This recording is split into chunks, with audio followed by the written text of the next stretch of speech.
அனைவருக்கும் வணக்கம். இன்னைக்கான கிரிக்கெட் அப்டேட்டில் நம்ம பார்க்க போகிற ரொம்ப முக்கியமான ஒரு பரபரப்பான அப்டேட் என்ன அப்படின்னு பார்த்தீங்கன்னா, பங்களாதேஷ் அணிக்கு எதிரான முதல் டெஸ்ட் போட்டியில் இந்திய அணி 280 ரன்கள் வித்தியாசத்தில் அபார வெற்றி பெற்றிருக்கு அப்படின்னு சொல்லலாம். இந்த வெற்றிக்கு பிறகு ரோஹித் சர்மா பார்த்தீங்க அப்படின்னா ஒரு அதிரடியான பேட்டி கொடுத்துருக்காரு. அந்த பேட்டியில் பார்த்தீங்க அப்படின்னா பல்வேறு சுவாரஸ்யமான தகவலையும் அவர் பகிர்ந்து பேசியிருக்காரு. அவர் அப்படி என்ன சொல்லியிருக்காரு, யாரை பற்றி பேசியிருக்காரு அப்படிங்கிற மாதிரியான பல முக்கிய சுவாரஸ்யமான தகவலை தான் இன்றைக்கி வீடியோவில் தெரிஞ்சுக்க போகிறோம். அதை தொடர்ந்து இன்னும் பல முக்கிய கிரிக்கெட் அப்டேட்ஸையும் தொடர்ந்து பார்க்க போகிறோம். ஸோ இந்த பதிவு உங்களுக்கு மிக பயனுள்ள விகிதத்தில் இருக்கும். வீடியோவை ஸ்கிப் பண்ணாமல் கடைசி வரைக்கும் பாருங்கள். வீடியோக்குள்ளே போகிறதுக்கு முன்னாடி இது வரைக்கும் நீங்கள் நம்ம சேனலை சப்ஸ்கிரைப் பண்ணலன்னா உடனே சப்ஸ்கிரைப் பண்ணிக்கோங்க. அப்படியே பக்கத்தில் இருக்கக்கூடிய நோட்டிஃபிகேஷனுக்கான பெல் பட்டனையும் ப்ரெஸ் பண்ணிக்கோங்க. சரி நேயர்களே, வாங்க வீடியோக்குள்ளே போகலாம். பங்களாதேஷ் அணிக்கு எதிரான முதல் டெஸ்ட் போட்டியில் இந்திய அணி 280 ரன்கள் வித்தியாசத்தில் அபார வெற்றி பெற்றிருக்காங்க. இந்த போட்டியில் வெற்றிக்கான காரணம் குறித்து இந்திய அணியுடைய கேப்டன் ரோஹித் சர்மா பேசியிருக்காரு. அதாவது சென்னை சேப்பாக்கம் மைதானத்தில் நடைபெற்ற இந்த டெஸ்ட் போட்டியில் பங்களாதேஷ் அணி டாஸ் வெல்ல இந்திய அணி முதல்ல பேட்டிங் செஞ்சாங்க. 376 ரன்கள் எடுத்திருந்தாங்க. ரவிச்சந்திரன் அஸ்வின் 113 ரன்கள் எடுத்தார். பங்களாதேஷ் அணி தனது முதல் இன்னிங்ஸில் 149 ரன்களில் ஆல் அவுட் ஆனாங்க. இதை தொடர்ந்து இரண்டாவது இன்னிங்ஸில் இந்திய அணி 287 ரன்கள் எடுத்து டக்ளர் செய்ய 515 ரன்கள் பங்களாதேஷ் அணிக்கு இலக்காக கொடுக்கப்பட்டது. இந்த நிலையில் பங்களாதேஷ் அணி 234 ரன்கள் மட்டுமே எடுக்க 280 வித்தியாசத்தில் இந்திய அணி அபார வெற்றி பெற்றிருக்காங்க. ரவிச்சந்திரன் அஸ்வின் 6 விக்கெட்டை கைப்பற்றியிருக்காரு. இந்த போட்டியில் வெற்றி குறித்து பேசியிருக்கக்கூடிய இந்திய அணி கேப்டன் ரோஹித் சர்மா சொல்லும் பொழுது என்ன பேசியிருந்தார் அப்படின்னா, எங்களுக்கு முன்னால் என்ன இருக்குது அப்படிங்கிறத பார்ப்பது சிறந்த முடிவாக இருந்திருக்கு. நாங்கள் நீண்ட நாட்களுக்கு பிறகு கிரிக்கெட் விளையாடுறோம். ஆனால் கிரிக்கெட்டில் இருந்த நாங்கள் வெளியேறி விடலை. நாங்கள் ஒரு வாரத்திற்கு முன்பு தான் வந்தோம். நாங்கள் விரும்புகின்ற முடிவை பெற விரும்பினோம். ரிஷப் பந்த் சில கடினமான காலங்களை சந்தித்திருக்காரு. அவர் தன்னை நிர்வகித்த விதம் மிகவும் நன்றாகவே இருந்திருக்கு.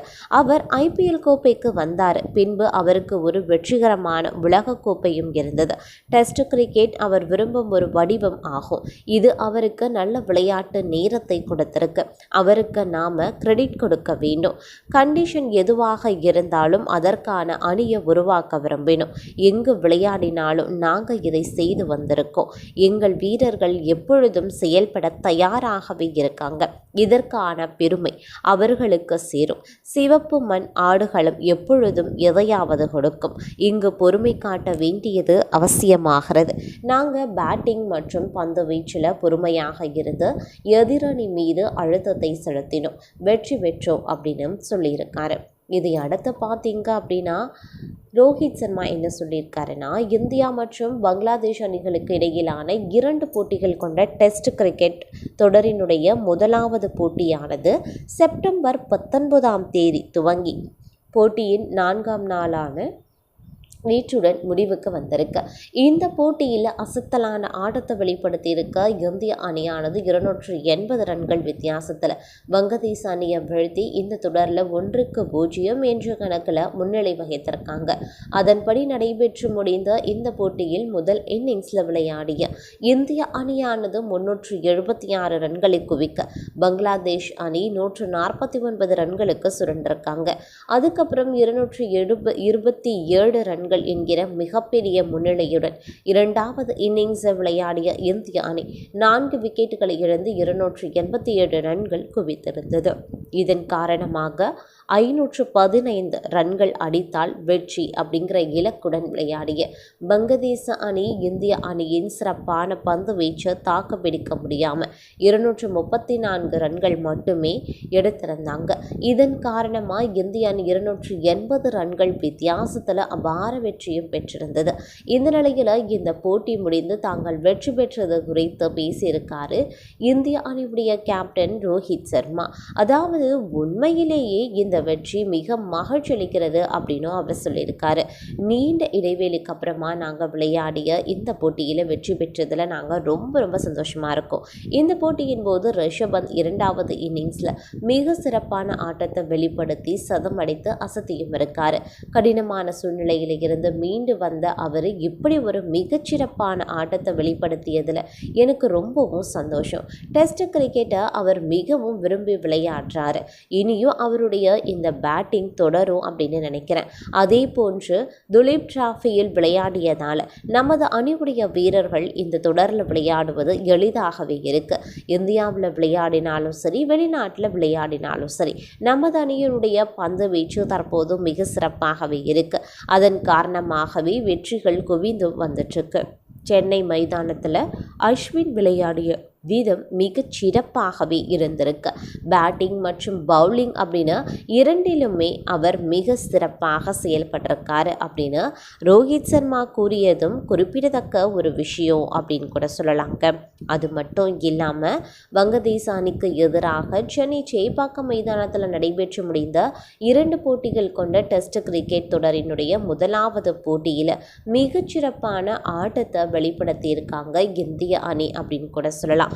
இந்த போட்டியில் பார்த்திங்க அப்படின்னா இன்னிங்ஸில், அதாவது முதல் இன்னிங்ஸில் விளையாடிய இந்திய அணி ரவிச்சந்திரன் அஸ்வின் 113 மற்றும் ஜடேஜா 86 ஆகியோரது சிறப்பான ஆட்டம் காரணமாக 376 ரன்கள் குவிக்கப்பட்டிருந்தது.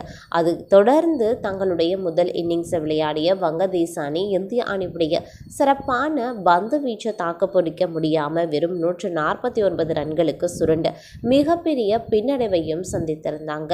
227 ரன்கள் முன்னிலையுடன் 2வது இன்னிங்ஸை விளையாடிய இந்திய அணி ரிஷப் பந்த் 109 மற்றும் சுபன் கில் 119 ஆகியோரது சிறப்பான சதம் காரணமாக 287 ரன்கள் குவித்து டக்ளர் செய்திருக்கு. இதன் காரணமாக பார்த்தீங்க அப்படின்னா 515 ரன்கள் அடித்தால் வெற்றி அப்படிங்கிற இலக்குடன் விளையாடிய வங்கதேச அணி தங்களுடைய 2வது இன்னிங்ஸில் 234 ரன்களுக்கு சுருண்டிருக்காங்க. இதன் காரணமாக இந்திய அணி 280 ரன்கள் வித்தியாசத்தில் அபார வெற்றியும் பெற்றிருக்கு. இந்த போட்டியில் முதல் இன்னிங்ஸில் மிகச்சிறப்பான ஆட்டத்தை வெளிப்படுத்திய அஸ்வின் 133 பந்துகளை சந்தித்து 11 பவுண்டரி மற்றும் 2 சிக்ஸர்கள் அப்படின்னு 113 ரன்கள் குவித்து அசத்தியும் இருந்தார். அதோடு பந்து வீச்சிலையும் 2வது இன்னிங்ஸில் 6 விக்கெட்டை கைப்பற்றிய அவருக்கு ஆட்டநாயகன் விருதும் வழங்கப்பட்டிருந்தது. சென்னை மைதானத்தில் அவருடைய இந்த சிறப்பான ஆட்டத்தை பாராட்டி பேசியிருக்காரு கேப்டன் ரோஹித் சர்மா. இது குறித்து அவர் ஒரு பேட்டியிலையும் சொல்லியிருக்காரு. அதாவது இந்த ஆட்டம் முடிஞ்சதுக்கு அப்புறமா அவர் ஒரு பேட்டி கொடுத்திருந்தாரு. அந்த பேட்டியில் அஸ்வினை குறித்து நிறைய முக்கியமான விஷயங்களை அவர் பகிர்ந்து பேசியிருக்காரு. அஸ்வினை குறித்து அவர் என்ன சொல்லியிருந்தார் அப்படின்னா, ரவிச்சந்திரன் அஸ்வினை நினைச்சா நிச்சயம் பெருமையாகவே இருக்கு. ஏன்னா தற்போது தான் IPL தொடரில் அஸ்வின் சிறப்பாக விளையாடி இருக்காரு. அதுக்கப்புறமா சில காலம் இந்திய அணிக்காக விளையாடாத அவர் நேரடியாக TNBL தொடரில் விளையாடினார். TNBL தொடரில் அவருடைய பேட்டிங்கை நான் மிகவும் ரசித்து பார்த்தேன். மிகவும் மகிழ்ச்சியுடன் அவர் பேட்டிங் செய்து வந்தார். TNBL அவர் பேட்டிங் செய்த விதத்தை பார்த்து இனி வரும் போட்டிகளில் அவரை முன்கூட்டியே களமிறக்கலாம் அப்படின்னு நினைக்கிறேன். அந்த அளவுக்கு அஸ்வின் மிகச் சிறப்பாக பேட்டிங்கை செய்து வருகிறாரு அப்படின்னு சொல்லியிருந்தார். சென்னை மைதானத்தில் நடைபெற்ற இந்த போட்டியில் பேட்டிங் பவுலிங் அப்படின்னு இரண்டிலையுமே அவர் அசத்தியும் இருக்கார். அவருடைய இந்த அனுபவமானது இந்த போட்டியில் மிக தெளிவாக அற்புதமாகவே வெளிவந்திருக்கு.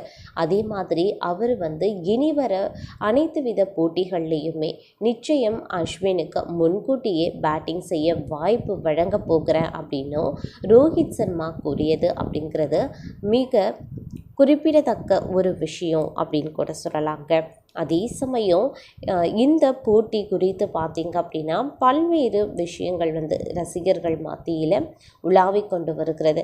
அதாவது இந்த பேட்டிங்கால் வந்து மிகவும் சந்தோஷம் அடைவதாக ரசிகர்களும் வந்து உற்சாகம் அடைந்து வருகிறார்கள் அப்படின்னு கூட சொல்லலாம்.